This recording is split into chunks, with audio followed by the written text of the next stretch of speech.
the interest of time. So welcome everybody. I'm Geraldine Fuller of the IPC Liverpool. Delighted to welcome you all this morning for this really important session on trading in the EU post-Brexit. A really vital topic, particularly as we know many people are changing the course of their business post-pandemic and post-Brexit, looking at diversifying and new markets. We at the IPC Liverpool have got quite a lot of resources in terms of the databases and business advice that you can access for free if you want to explore a market, look at trends in hundreds of countries worldwide. So please do bear that in mind.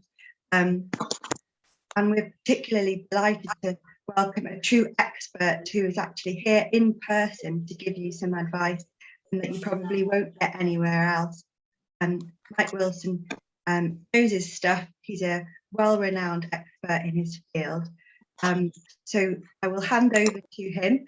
If you do want to introduce yourselves in the chat with any particular questions that we can address at the end, and it would be helpful to say what your business does and what your particular interest is in terms of trading in the EU, that would be very helpful. And then hopefully you can connect with one another if relevant as well. So thanks everyone for joining us. Thank you, Mike. Over to you. Thank you, Geraldine. Thanks for the introduction. I hope I can live up to it. So good morning, everyone. Welcome to this webinar where we're going to look at how you trade with the EU in 2022 and what the changes have been since Brexit and the implications of Brexit. So we're going to look at, as I say, what changes did Brexit introduce, what are its implications, post-Brexit UK-EU trade guide, how do you go about it, what do you need to do, and now that we are out of the EU, what are the opportunities, where are the opportunities for businesses to look to export in the future, and what do they need to bear in mind. Just a little bit about me and my company's excuse me, is Go Exporting. So we specialize in helping companies to expand into new international markets. So we're passionate about international business. I've been involved in it for over 30 years. Everything from export readiness through to helping companies to find distributors and open new markets, market research, that kind of thing. And we do a lot of webinars and training, and there's a lot of free resources on our website which are open to exporters to download, free guides and so on. So what changes did Brexit introduce? Well, first thing is we're no longer part of the customs union or the single market. And that's one of the biggest initial changes that we've seen in terms of our trade with the EU.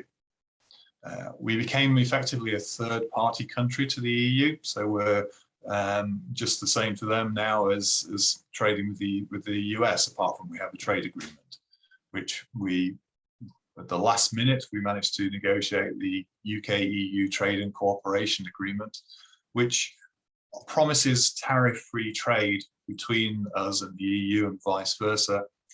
But as with anything else, in these types of agreements, the devil is in the detail, and the detail is where people can come unstuck if you're not careful.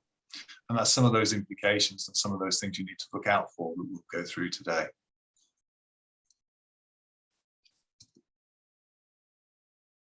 So what are the implications? What are the implications? We're going to look at a number of different areas, from EORI numbers through to the changes in Northern Ireland. We'll look at each one individually. I'll try not to blow your minds, as in that photograph there, picture there, but there is quite a lot of to go through in quite a bit of detail. So the first thing we now need when we're exporting to the EU or to anywhere else is to have an EORI number. EORI stands for Economic Operators Registration Identification Number. And really you need to have this number in order to be able to fill out your customs declarations, to report to the government, and to be able to trade economically internationally, basically. So you need a UK EORI number if you're a UK-based company. You may also need an EU EORI number, which a lot of people don't realize, depending on how you're trading with the EU. So if you're carrying out any kind of complete economic transaction there. If you're acting as the importer into the EU for whatever reason, which we'll go on to a little bit later, then you would need to have an EU EORI number as well. They're quite simple to apply for, but you do need to apply you only need one for the whole of the EU, and you can apply in any country. And it is actually possible to use what's called an XI EORI number, which is for Northern Ireland. But Northern Ireland is effectively treated as still part of the EU. So an XI EORI number can be used as an EU EORI number. But you do need to have one of these, the UK EORI number if you're exporting from the UK or importing into the UK. So where do we start? Everything really starts with the HS code for your product. And that HS code is the customs code that is designated, describes your product to customs. And there are thousands of these codes that you need to define. And what they do is they govern everything that follows, basically. The customs use them to, for example, define which duty rates apply to a particular product, which kind of licenses may apply. So if you put a HS code for your particular product and it requires a license when it reaches the border in the country you're sending to, they'll know that it requires a license and they'll know to check for that license. It also means it governs which approvals you may require. So if you need a particular kind of CE approval or something like that, it will tell you that. And which procedures you need to follow in terms of export. If there are any special things that you need to do, special paperwork that you need. For example, if your products of animal origin, we'll come on to later, you need to do some pre-registration, pre-notification to import or export those products. And you need to make sure that it's right. HS code, there are a lot of variables and a lot of different codes in the list, and you need to find the one which is accurate for your product. And you need to make sure it's right, because if you're using the wrong one, you may be incurring too much duty, for example, or you may be not paying enough duty into a particular country, so that you could come unstuck with that at a later date. And if in doubt, you can ask HMRC for a ruling, and they will tell you what the code should be for your product. I put there a couple of links to government websites where you can check the HS code for your product, and it will give you some guidance on how to define the right code. That's a service that other companies will do for you as well, but you can look at it online. I think we will make the slides available after the event, so you can get that link from there. So one of the first changes that everyone saw when we left the single market is that we now need to have customs declarations for all UK and EU movements. So in 2021, government introduced its what's called the border operating model, which is designed to ease the Brexit transition by introducing new rules in stages for imports. For exports, you have to produce a customs declaration immediately, but for imports, you can delay that customs declarations, or at least you could last year. So we introduced the new rules in stages to make it easier. So for imports in 2021, you were able to defer actually producing a full customs declaration for up to 175 days. You have to do a simplified declaration at the point of entry, but then you could wait for 175 days to do your full declaration. And that also allowed you to defer any duty which was payable on your product for 175 days as well. What happened though to some people is that they forgot to actually do their full customs declaration 175 days later. So they then getting into some difficulties with customs because they haven't completed the full procedure. So, but we hopefully are through that now. But after the 1st of January this year, that special dispensation, if you like, was removed by the government. So now we have to have a full import customs declaration at the time of importing the goods. So you can no longer defer it. You have to do it exactly at the time you import, which means you have to make sure you have all the information together that's required for a customs declaration, such as the HS code, such as your EORI number, such as the full description of the products, the origin of the products, the value, customs value, and so on. You need to have all of that information available to provide to your customs agent or to put into your system if you're doing customs declarations yourselves, to be able to produce your customs declaration. And it also means that if there is any duty liability, that's now due immediately. You can apply for a duty deferment account, which will allow you to defer the duty until the 15th day of the following month. But it is important that you have that duty deferment account, otherwise you'll have to pay the duty at the point that the goods enter the country. So from a cash flow point of view, that's not so good. We do have, government did introduce a postponed VAT accounting system, so you can postpone the VAT, which is due on import, to your next VAT return, which is a good thing because it helps with your cash flow. But on every import of goods now, there is VAT, which is due. So if the value of the goods is £1,000, then you've got £200 VAT to pay on the import of those goods, for example. But with postponed VAT accounting, becomes more of a paperwork transaction because you can delay that to your next VAT return, and effectively you claim it back at the same time.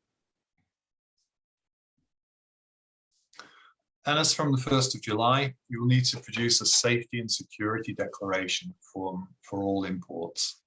So that's basically is a way of the government monitoring what's coming into the country and if there are any safety or security implications of those particular products. You already have to do them for all exports, but from 1st of July, you need them on imports as well. Now, not to get too worried about that because your freight forwarder or your customs agent will deal with that for you on your behalf. But if you are doing them yourselves, you need to be aware there's an extra bit of paperwork that you need to complete.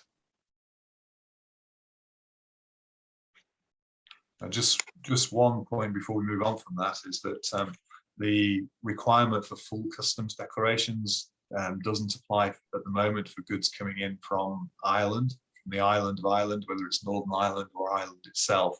That's a special dispensation until we've renegotiated the Northern Ireland Protocol, so there's an easement there that's available. But for anywhere else in the EU, you do need to have a customs declaration at the point of import and obviously at the point of export as well. There is something called simplified declarations that you can apply to be able to use. This allows you to streamline the process. So at the point of entry into the UK, you make a simple declaration, as the name suggests, and then by the 4th day of the following month, you make a supplementary declaration. So it makes it a little bit easier, it gives you a bit of breathing space at the point that the goods enter the country. So you make this simplified frontier declaration, and then by the 4th of the following month, as I say, you can make the full declaration or supplementary declaration. But in order to be able to use that service, you do need to be authorized by HMRC to do that. That can be you, or it can be your intermediary, your customs agent, or your freight forwarder, for example. They can be, if they're approved, then they can use simplified declarations on your behalf. There are two types of simplified declaration. So there are simplified declaration procedure, where you need to simplified frontier declaration, and then where you will need, there's less details required at the point of entry, such as customs procedure code is needed, and commodity code, and a unique reference. But then you can provide the rest of the information, as I say, by the 4th of the following month. Well, the other way you can do it, if you're approved to that, is to simply make an entry in your own records that you've imported something. That's called entry in declarants records, EIDR. But again, you do need to make sure you are noting that information, you're recording that information, and you do need the approval, the authorization to be able to use that facility in the first place. And when you apply for authorization for simplified declarations, you need to stipulate which procedure you're going to use. So as I say, you need to put in a supplementary declaration by the 4th of the following month. And if you're doing it yourself, you do need to have access to the customs electronic systems, so that's Chief or Customs Declaration Service, and you need to have the software to be able to do that. And you also do need to have a duty deferment account, so any duty that's due can be deferred and paid by direct debit at a later date. So you need to decide which kind of authorization you're applying for, whether it's the simplified declaration procedure or the entry in declarant's records, before you make the application to the government for authorization. But as I say, in most cases, particularly with small businesses, it will be their freight forwarder or customs agent that will have the authorization, and they'll be doing all of this on your behalf. So one of the big areas of contention, I guess, within the UK-EU Trade and Cooperation Agreement surrounds rules of origin. I just wrote an article in September 2020 where I called rules of origin the greatest Brexit challenge that no one had ever heard about at that stage. It's now been shown how important it is to really understand the rules. Rules of origin basically define your goods passport. They're your goods passport to the way they're dealt with in international trade, in particular in terms of duty.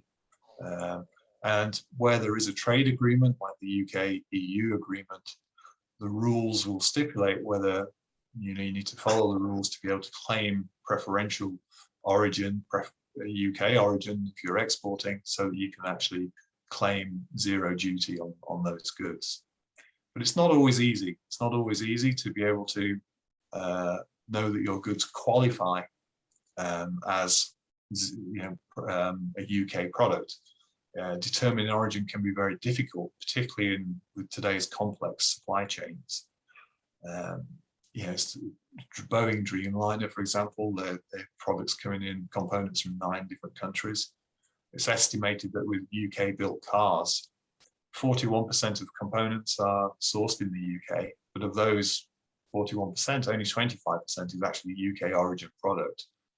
So it's difficult to decide, is your product, if you're bringing in components from all over the world, is your product truly a UK product so that you can claim preference under the terms of the agreement?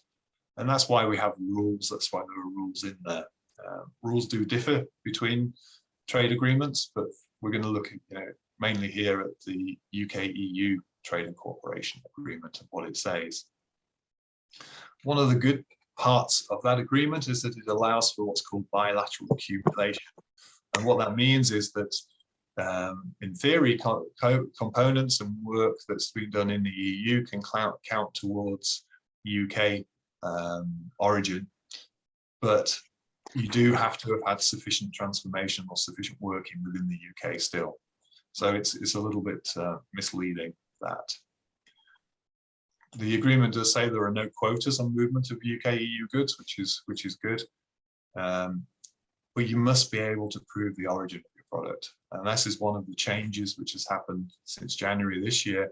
Last year, there was a dispensation. We didn't need to hold the evidence to prove the origin. You needed to be sure it was UK origin or EU origin product.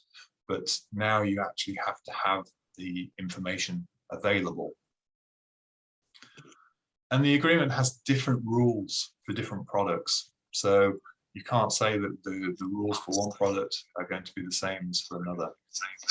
And you can only claim origin if you do follow those rules, if you do comply with the rules. So what are those rules? It does all start with the HS code.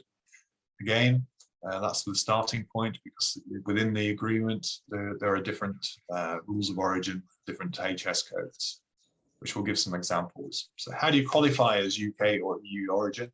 One of the first ways is if the product is wholly obtained, as it's called. So it's been produced entirely from the products of the UK or an EU country, for example, which usually means it's been grown born, it's bred, or it's been mined in the country. So things like wheat, oil, eggs, mushrooms, fruit and vegetables, that kind of thing.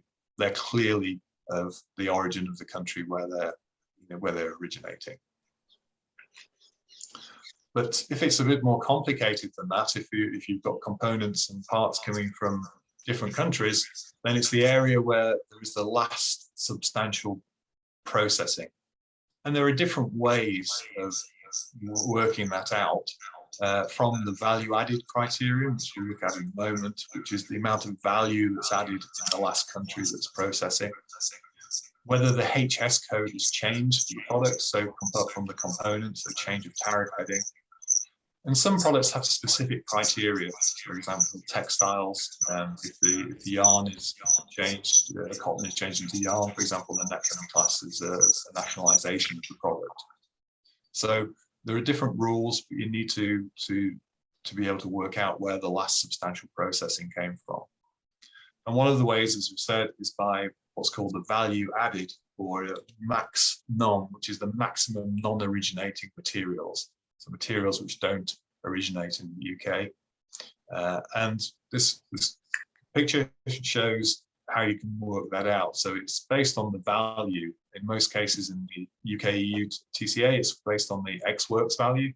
So providing your non-originating materials is below a certain level, which depends on the HS code, as I say, for your product, then you can claim UK origin. So that's, for example, it does vary quite a bit in the agreement.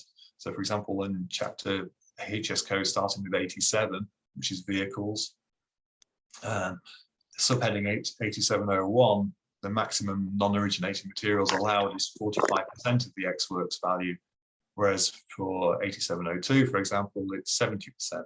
Now that's a special case because it's designed to allow import of batteries for electric vehicles, for example, that kind of thing.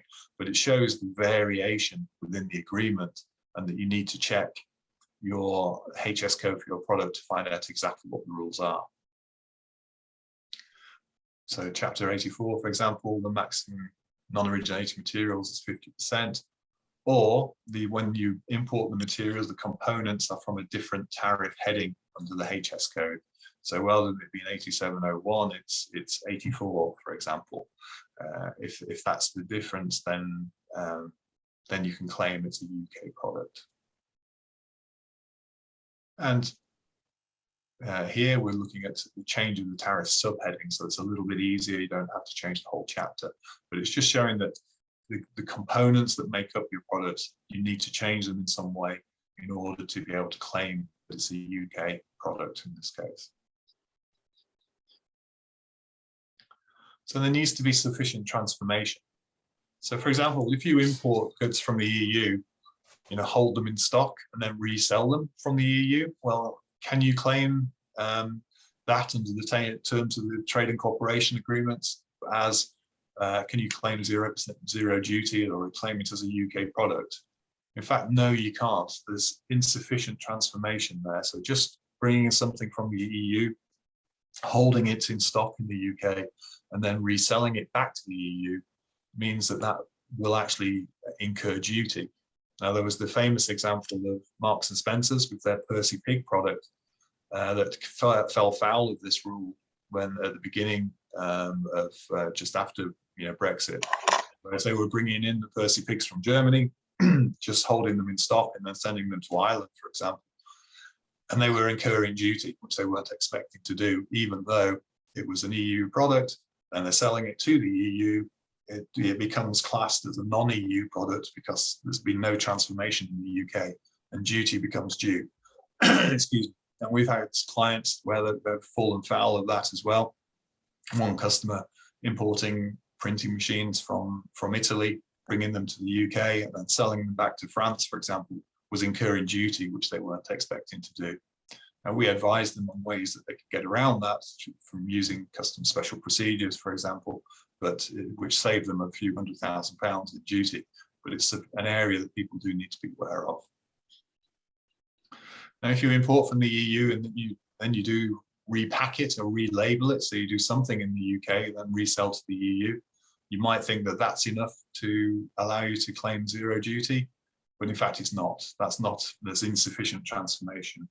It specifically says in the agreement that repacking and relabeling is not sufficient to be able to comply with the rules. But if you import from the EU and then you process the goods in some way, if there's sufficient transformation of the goods, if you're manufacturing them or you're changing the tariff heading as we saw, and then resell to the EU, then yes, that's when you can claim near 0% duty. Excuse me. So as you can see, it's not quite straightforward. The agreement is not as straightforward as it seemed to be on the face of it, that you can immediately claim 0% duty on all movements of goods, even if the products are coming from the EU, you may be stuck paying duty. And one of the key things is that you need to have evidence of the origin of the products. So you need to get origin, evidence of origin. You need a statement from your exporter, from your customer. Or if you're exporting, you can actually make a self-declaration. You do need to be able to prove that the product is UK origin. If you're ever called upon, you need to have the evidence in-house to show that. And what you do is, if you're exporting a product and you're confident it is a UK product or can be classed as a UK product, then you can put this message on your invoicing and on your customs declaration, which will allow that to go as 0% duty. So the exporter of the product's covered by this document, the invoice in this case. Exporter reference number in there, you put in your EORI number, declares that except where otherwise clearly indicated, these goods are of UK preferential origin. So if you put that on your invoice, then your customer won't have to pay duty when they import it into their country in the EU. But you do have to have the evidence to be able to show that that is the case. And you can supply, or you can ask your suppliers for a long-term suppliers declaration. So you have one piece of paper that says every shipment I send to this customer is UK origin products, for example. But again, you do need to have the right wording and the right information. It is possible to use what's called importer's knowledge. So if you're importing a good, you can say, if you don't have the, that message hasn't been written on the invoice by your customer, by your supplier, to say it's an EU product, for example, you can say that I know it's an EU product and so I don't pay duty when I import it into the UK. But if you do that, you do have to make sure that you have the evidence if you need to be able to prove it. And one of the ways of doing that is by having a supplier's declaration. So but you do need to make sure you have the evidence in place. So those are some of those implications on rules of origin. But what changed this year was this need to be able to prove origin to customs. Before that, last year, there was a dispensation so that you could say it was a UK or an EU product and you didn't have to have the evidence there. You weren't going to be checked upon. But now, as from the 1st of January, you will be checked, or you could be checked, and you need to have the evidence in place. So you need to have that origin, proving the origin. And you need to be able to do that retrospectively for suppliers from last year as well. So if you can't do that, then you could be in trouble, and you or your customer may have duty incurring from supplies last year. So you need a supplier's declaration from your suppliers if you're not the manufacturer or you don't meet the maximum non-originating material rule. So you need a supplier's declaration to show that those products that you're selling are of the origin that you're claiming. If not, you should advise customs and your customers, because there are possible consequences if you can't prove origin. For example, the importer of your goods may be liable for duty. You may get a penalty. You may, in the worst case, be excluded from using preferential tariffs. So it's important, as you can see, that you have the evidence to back up any claim for origin. So one of the other key areas now, moving on from rules of origin, is VAT.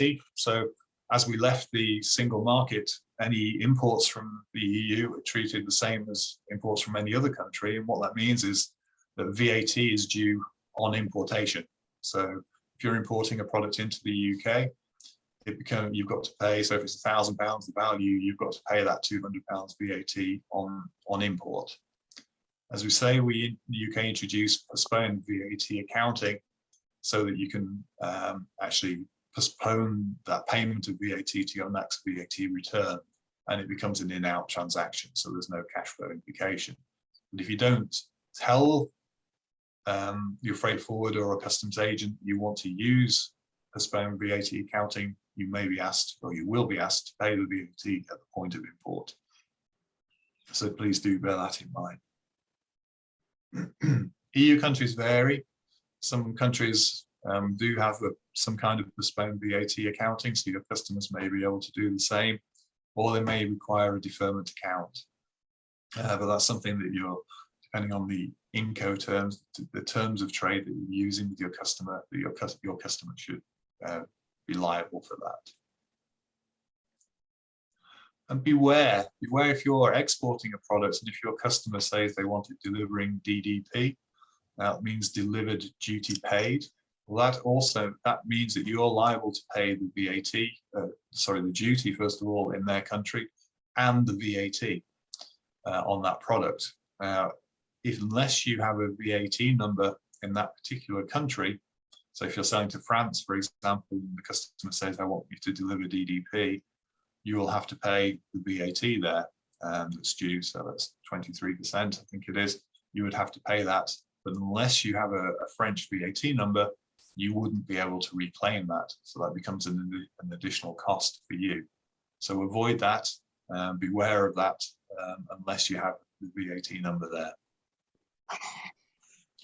On exports, there's no VAT liability in the country of export.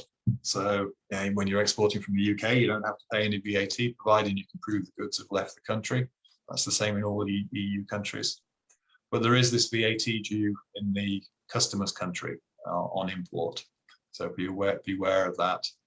And the liability depends on who is going to become the importer of record, whether that's you or your customer. We always recommend that as an exporter, you choose inco terms, which is the trading terms for international freight, that mean that your customer is responsible for the import customs declaration.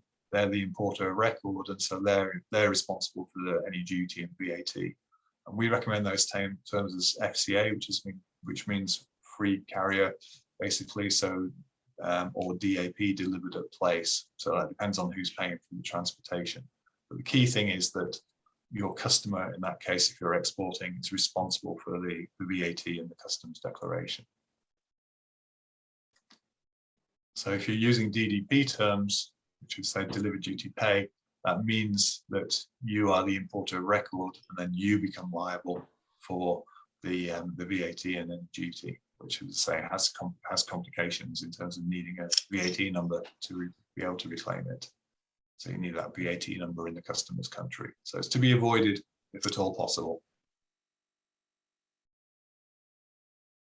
And in some countries, to have a VAT number, you would need a fiscal representative in the country. That's someone who's based there, who basically guarantees that, to their government that they're going to do things correctly and they're going to pay them, basically. So of course, there are costs involved in that for you. So the VAT on B2C, so if you're a business that's supplying to consumers in the EU, then that's also changed from July 2021. There's the new what's called one-stop shop procedure.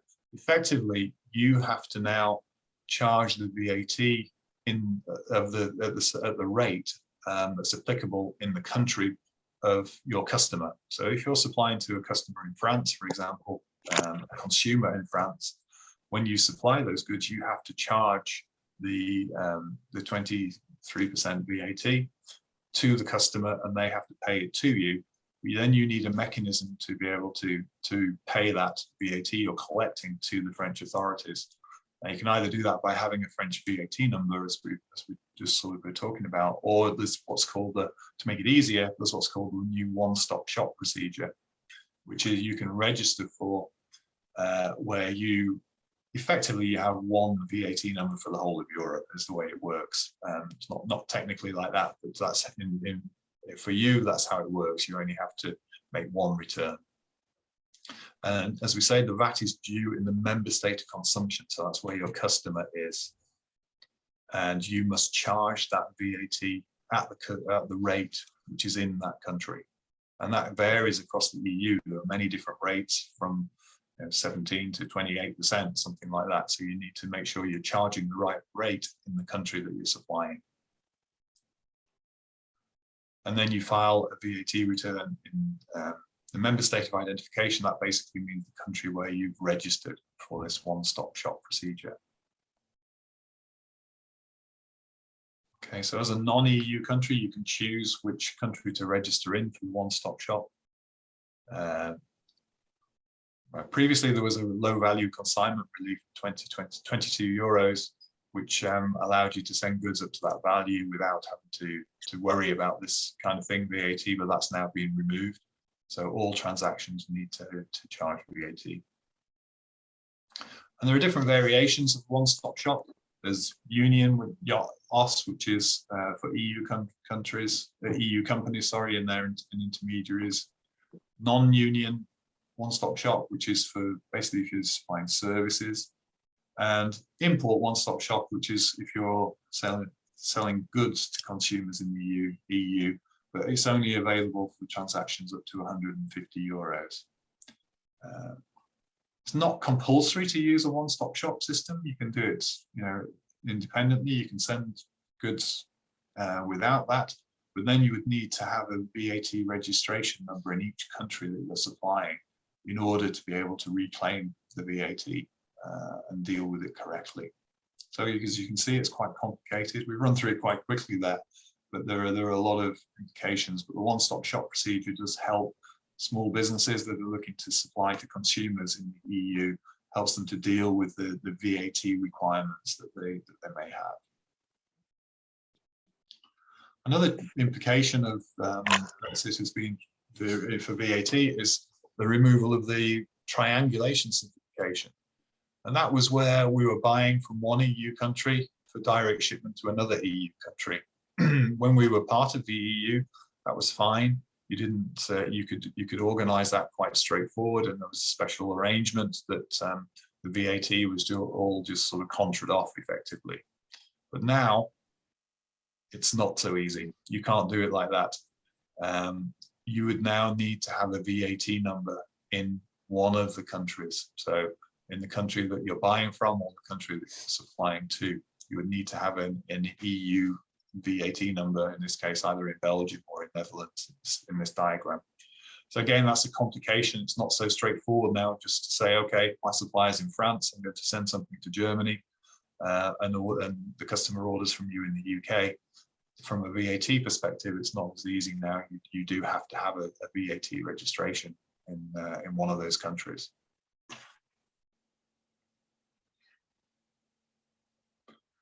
Now, if you're a business which is dealing with products of animal or plant origin, then there are a number of changes which have come in that you now need to be aware of. You need to pre-notify all imports from the EU as from the 1st of January this year. So you need to register them on what's called either the IPAF system, which IPAF stands for Imported Products Animal Food and Feed System. So it's the government's IT system. And very effectively what you're doing is you're telling them what products of animal origin you're bringing into the country through this system, and you get a reference number which you need to match up with your customs declaration in order for the goods to get through customs, basically to get through the border. So it's an important system now that you need to follow. You need to register for IPAFs and to pre-notify any shipments that are coming in. Now your agent can do that for you if you authorize them to do that. There is also a system called Peach, an existing system which is for plant products or fruit and vegetables. You can still continue to use that, but we'll be moving over to IPAFs as during this year, basically. So IPAFs is the one that most people will need to be using. So be aware that you do need to now pre-notify imports coming from the EU. of most plant products of animal origin plants. It is coming in stages though, so for some products you've got a little bit longer. But as from the 1st of July, there will also be identity and physical checks introduced. So as well as checking the paperwork, your shipment may be stopped to check that it's really the right goods that are on there, to do physical checks of them. And you will need to route your imports through an authorized border control post. You can't just bring them in anywhere. You have to go to a specific location in order to bring in products of animal or plant origin. And you will need phytosanitary certificates for imports of regulated plants and products, plants and plant products. That's now going to be a requirement from the 1st of January, 1st of July. And if it's a product of animal origin or an animal byproduct, for example, you will need an export health certificate, which is issued by a vet for the product to show that it's fit to be imported. And you need your supplier needs to provide those, but you do need them in order to complete the IPAS notification, for example, and for the goods to get across the border. So again, it's getting much more complicated for companies involved in these types of products. But be aware that it's the EU exporter that must provide this certificate for you. So it is a phased approach. So most meat and meat products from the 1st of July need export health certificates, dairy products from the 1st of September, and all remaining products of animal origin or fish or composites. Composites is where it's a mixture, so things like lasagna from the 1st of November. So again, moving on now, so strategic export and import controls and licenses were brought in it became part of life after leaving the EU for EU countries. So we have a list of products which are, could be classed as dual use in terms of, whether they could be classed as weapons, for example.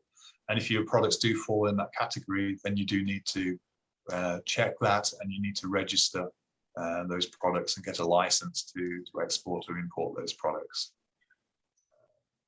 As an aside, all packaging now must be what's called ISPM 15 compliant as well. So that's all wooden packaging. So that's changed. Some pallets aren't, so you need to make sure your pallets are compliant. Approvals and CE marking. As part of leaving the EU, we've introduced our own UKCA, UK Conformity Assessed, from the 1st of January 2021, which basically will take over from CE. So we will no longer recognise CE as from the end of or beginning of January in 2023. If you're selling products in the UK, you'll have to have UKCA as well as CE if you're selling to the EU.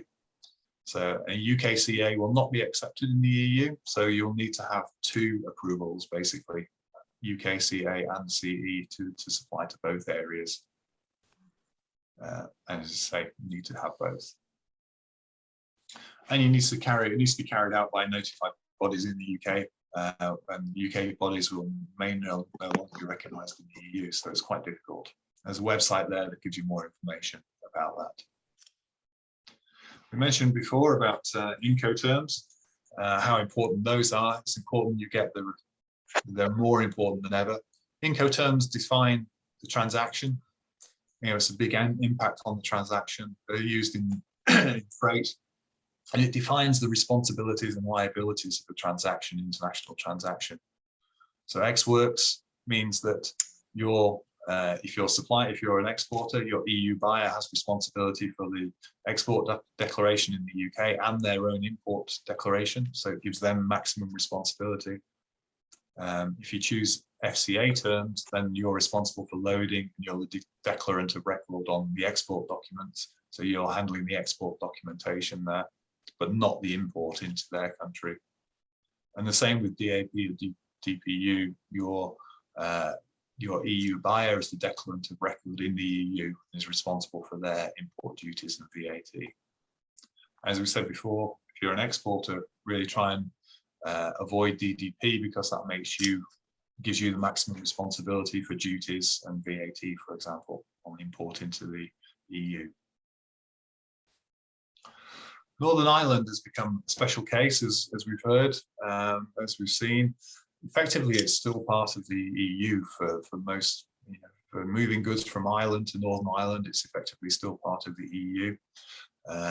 For example, Northern Ireland businesses can still use the Union OneStop Shop, which is for EU countries. And they're entitled to use the EU VAT refund system for expenses. But this is why for the Northern Ireland Protocol, for the initial period, it's until December 2024. But as we know, this is being renegotiated at the moment because no one likes this border that's come down between Northern Ireland and the rest of the UK, for example. And no one likes the fact that it is. You do need paperwork, you do need a customs declaration to send goods to Northern Ireland, basically.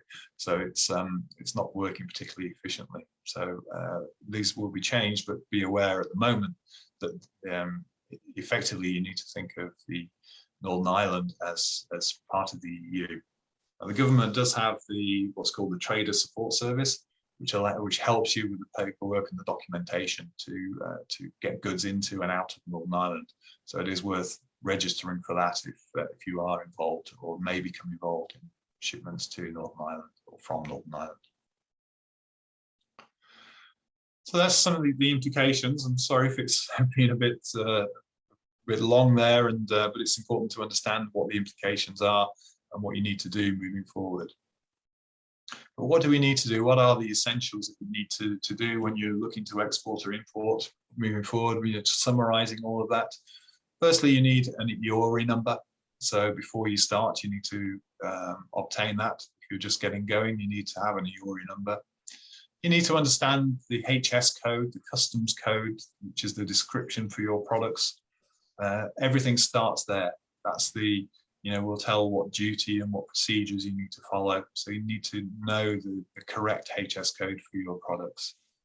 And you need to be prepared for customs declarations. Every transaction is now import or export needs a customs declaration. And you need to decide how you're going to do that, who's going to do it for you, or if you're going to do it yourselves. And obviously you need to look at the costs involved in that to make sure that the transaction is still viable. There have been cases where people have stopped exporting altogether because the cost of the declarations has been £30–40, but the shipment value is only £40 or £100, something like that. But there are these are the kind of considerations you need to look at and understand who is going to do your declarations and what it's going to cost. You need to define the inco terms. So as we said, that's the transport terms or the transaction terms between you and your customer. It sets the responsibility. It decides who's responsible for what in terms of VAT, in terms of duty, in terms of paying the freight costs, this kind of thing. So choose carefully. As I said, try and avoid kill the exporter, DDP, because that gives you added responsibilities, including potentially having to have an EU VAT number. And you need to understand the rules of origin for your product and whether you can claim preferential origin so that you can claim 0% duty. I've had customers where they're claiming that it's a UK product because they're sending it from here, but it's clearly not. It's come from China or somewhere, and they're running a risk there. You need to be certain that your product is following the rules and you can legitimately claim preferential origin. You need to be aware of those VAT procedures, which we've looked at, which you can see it's now VAT is due on import into whichever country you're sending to, or if you're importing into the UK. So it's how you're going to handle that, or if your customer is going to handle it on exports, which is what we recommend, and how you're going to handle triangulation if you're involved in that. So if you're buying from one EU country and trying to send directly to another. So that's changes that we need to be looking at. And you need to understand what certificates and licenses are required for your product. You may now find that if you didn't need a license before, you may need a license now. You may need an export health certificate from the 1st of July this year. So be prepared and understand what you need to do. So those are some of the basics. We do have on our website, there's a guide, 10-point checklist to Brexit planning, to what you need to do in order to be able to export or import efficiently. So please do it's completely free. So please do download that if you're in doubt. Because like anything else, we've seen a lot of implications there of Brexit, and a lot of added difficulties, and some of them once you've set the processes in place, then it's not as daunting as it may sound. But you do need to understand what the implications are and work through them. But once you've done that, selling to the EU is then pretty much like selling to any other country around the world. So part of the opportunities of Brexit is really to rethink your global footprint. It may be that there are better opportunities or good opportunities for you in other parts of the world which you've not considered previously. It's reckoned there were around 135,000 UK businesses, mainly small businesses, that only ever sold to the EU previously. But now, as we see in the procedures you have to go through, it's the same potentially as selling to America. So it's worth looking at which countries are going to offer you the best opportunities. It's been easy up to now to sell to the EU. Now all countries are the same. So review all the markets. Look at where there are new free trade agreements. We've just signed a new free trade agreement with New Zealand, for example. Look at this one with Japan and so on. So look at where free trade agreements are, and there may be benefits to you to sell to some of those countries. So expand your horizons basically beyond the known. Look further afield, and there are a lot of opportunities out there, lots of growth areas in the world. South America is a big one for some of our clients at the moment, North America. There are a lot of opportunities in different areas. So redefine your global strategy.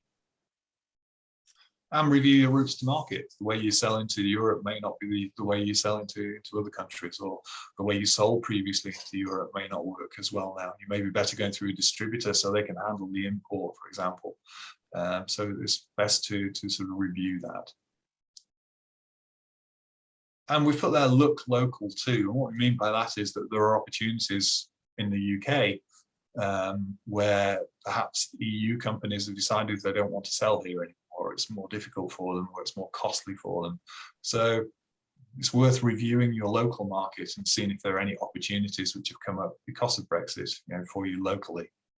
So it's really review the whole of your business strategy there. And that's it. I hope that's given you a good overview of the information. I understand, excuse me, there's a lot of information there. It's hard to take it all in a short session like that. And yes, if we just had a question about will we share the slides? Yes, of course, we'll share all the slides. And I think there will be a recording available as well. And I'm obviously happy to answer any questions. Oh, thank you, Mike. I don't know how you managed to condense such a huge topic and such massive amount of information into that lively, concise presentation. I thought it was really good, really interesting, and to the point. So thanks very much. I'm sure people agree with me that it was really useful. I just had a question about policing all this. Do you have any anecdotal evidence about how strict they're being and who actually checks all this stuff? And is there any sense of understanding that it is quite new to a lot of people, and some hand-holding available? Yeah, well, the last year there wasn't much checking. I mean, there was this dispensation, particularly on rules of origin, where checks weren't taking place. You could claim that a product was a UK origin product and no one was going to check it, but the onus was on you to have that, to be confident that it was a UK product and to be able to prove it if called upon from this year. So you still need to be able to prove it from last year. But now this year, yes, you could get a claim. I mean, 999 transactions out of 1,000, there won't be any query about, but there might be, and if there is, you do need to have that information available. And the indications are from HMRC that these kind of checks and spot checks are going to increase, and that they'll be on the lookout for well, for ways of increasing income. Let's be honest. I mean, they need to, if they think they can claim more duty, and people have been avoiding it, then they'll be looking for those, and they'll be looking for ways of clamping down on that. So yes, I think businesses do need to be aware of it and need to be ready with the evidence to prove their origin of their products, as an example.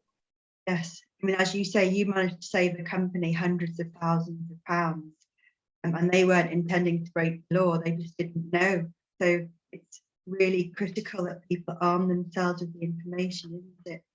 It is, absolutely. And unfortunately, ignorance of the rules doesn't count as a defense. So they could still be can get penalties and so on. So not to mention the fact they were paying these duties that they didn't need to pay in that particular case. So it's best to review it, and we've done a lot of that for clients, is reviewing their operating model, reviewing the way they're trading, and advising them on the best way moving forward, basically.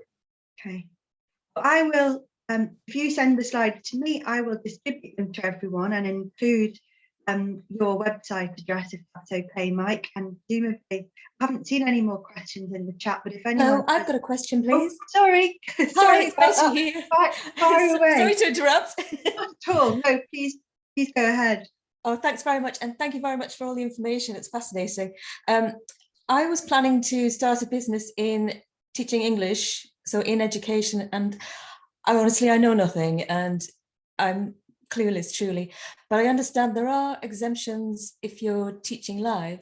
But could you give me some advice on digital downloads, please, and the implications involved in that?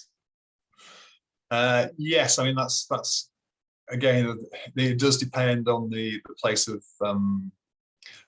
what's deemed as the place of supply, if you like, or where you're actually delivering the training.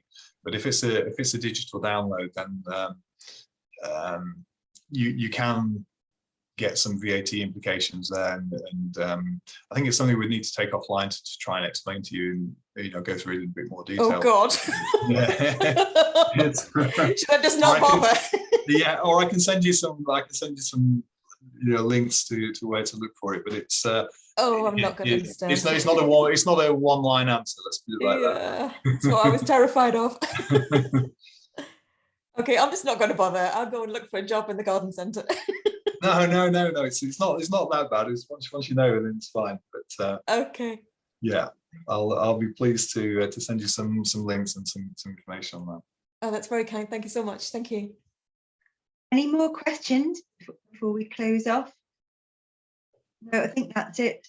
Well, huge thanks again, Mike. I think it's really appreciated, and I think this paves the way for having to invite you over to Liverpool in person to deliver more of your golden nuggets and wisdom that I think will help lots of people. So everyone, I'll be in touch with the slides and the email and web address for Mike.